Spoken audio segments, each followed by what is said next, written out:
I think it's a day that should go down in history, potentially, because we're talking about an expert team of people who know how to work with black communities and minoritized groups. And they're saying, don't treat us like an irritant. We are here to help solve the issues that are currently being exposed within the Met Police.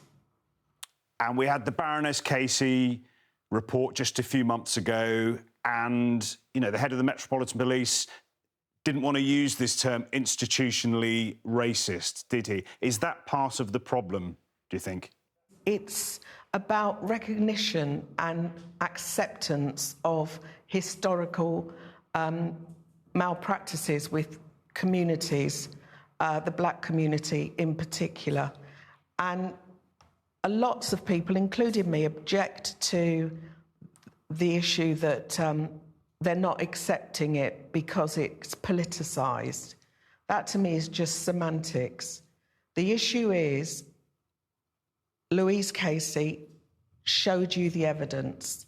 She was impartial, and the establishment has said we accept this report and then decide to change the language of the findings.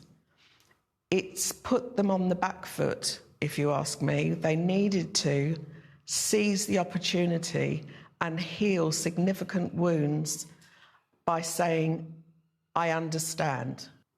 Andy George, you know, we've had these reports, but it's about, you know, what happens next. What do you hope this alliance will do? It's about creating a coalition that works at a local, a regional and a national level to put the community at the forefront of what needs to happen, for them to map out what do they want our police service to look at, because unfortunately over the past, for too long, we have directed what policing will do to respond to the community concerns, and this is about putting the community firmly in the forefront, in the driving seat around what policing should look like in the future. And where does it start? You know, we're only a few months away. You know, we had the report from Baroness Casey just a few months ago. Is anything changing at the moment in any sort of tangible way? Since Baroness Casey's review, we haven't seen the progress that we really want to see. We have seen some small pockets of good practice. We've seen some, you know, initiatives that have been delivered, but they're not being delivered at a consistent, a systemic level. You know, this is an institutionally racist issue. We need to identify what the problem is. We then need to put the solutions in place. And Mina, it was sort of this time 2 years ago, I remember being in court for the sentencing of the guy who murdered your two daughters. I mean, it's just been a horrendous 3 years for you since that happened, obviously. I mean, how are things at the moment, and, you know, how are you feeling? Well, at these public events, you meet the activist mum. When I'm at home, I battle my demons like any other grieving parent, but actually, I'm buoyed up by the work of Andy and this organisation, and they've given me lots of opportunity to speak in to their organisation, for which I've been really grateful, and I've heard some amazing speakers.